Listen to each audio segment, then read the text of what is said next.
I have talked about SpongeBob a little bit in the past, and I've even done some very, very early episode revisits, which is harder to do now with copyright strikes, especially if you do bigger shows.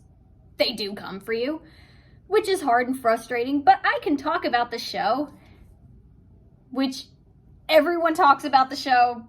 I'll add to it. I remember when it came out, I thought, oh, I'll give it a try. My parents were definitely going through the teach your kids that it's okay to try new things, but I don't think they really meant that for television shows because they also told me I watched way too much TV, but nonetheless, I decided, hey, this show looks fun, and I liked anything that was animated, so yeah, it was a good show. I remember SpongeBob was the show that everybody was watching. It was such a phenomenon. It was definitely, I guess, for newer audiences, the My Little Pony or Adventure Time or Simpsons or Futurama. It was just one of these big shows everyone was watching. Everybody had it as their favorite. I watched it. My favorite, as many of you know who've been watching my channel for a while, my favorite was Codename Kids Next Door, but I did still watch SpongeBob. I still really liked it. Yeah, it's another one I will still go back and rewatch from time to time. It's still really good. Yep, it is probably the king of memes. I've never seen anything memed, quoted, gifted nearly as much as I have for this show. Even the modern stuff, the modern episodes have still been getting the same treatment, and it is a fun show. I did stop watching probably around, I can't even remember, it's been so long, but definitely after the 4th or 5th season.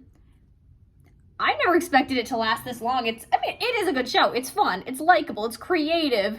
It's got such a unique world. It's got very distinctive characters. It's got a very smart, stupid sense of humor. It's a funny, engaging show. Yeah, my criticisms about some of the later seasons definitely apply. But when it's at its best, it is fun, and it's very unique, and it's really, really likable.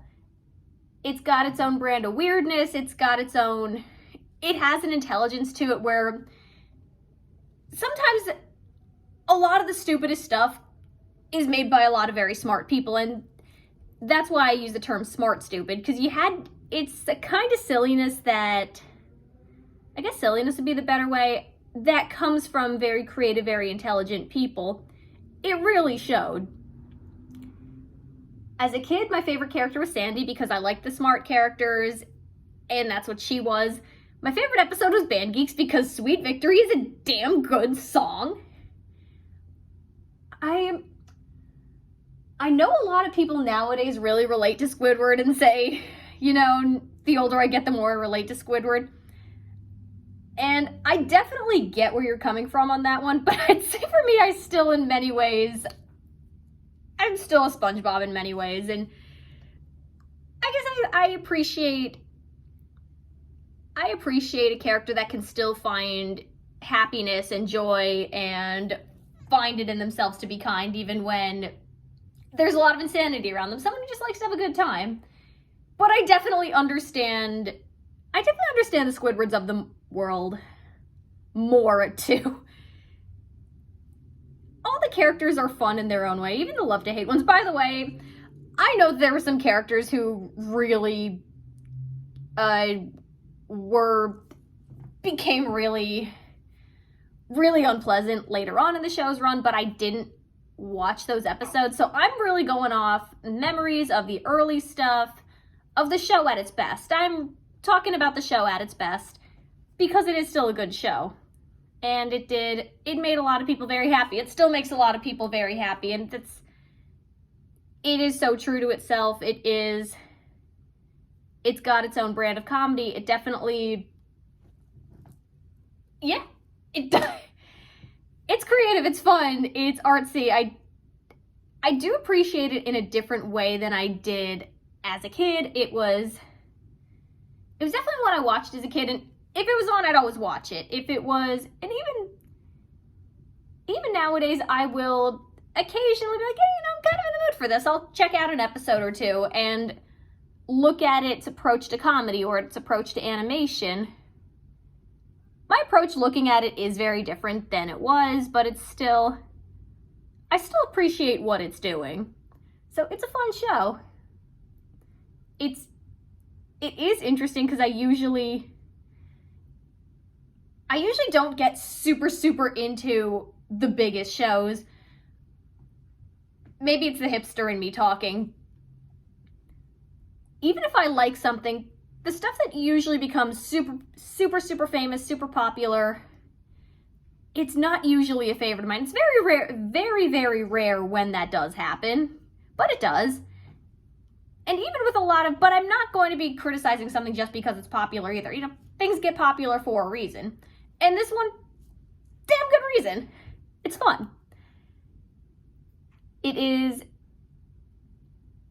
is something to be said. I do admire anything, and it is very hard to do something that can please so many people, that lasts such a long time. So I admire it in so many ways, and I do like it in many ways. It's a unique little show. So there's so much going for it. Yeah, it's fun.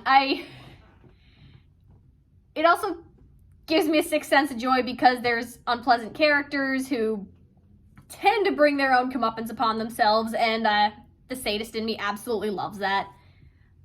I love catching jokes that I didn't catch before when I was a kid. It's a fun show. I guess there is a lot of nostalgia in it, and but there's still a lot of stuff you can relate to. You know, dead-end jobs, retail jobs, lost dreams, really annoying people, really unpleasant people, people who just want to be miserable no matter what, people who are blindly ambitious at the expense of others, really cheap bosses. I think a lot of relatable stuff, a lot of hard truths that are delivered in a fun, creative way, but it really gives you that sense of fun. It really brings you into the environment. It creates a unique environment. There's so much good in this. Yeah, the SpongeBob, it's a fun show. It's fun, it's nostalgic, it's creative, it's funny, it's smart, it's silly. It's a good show.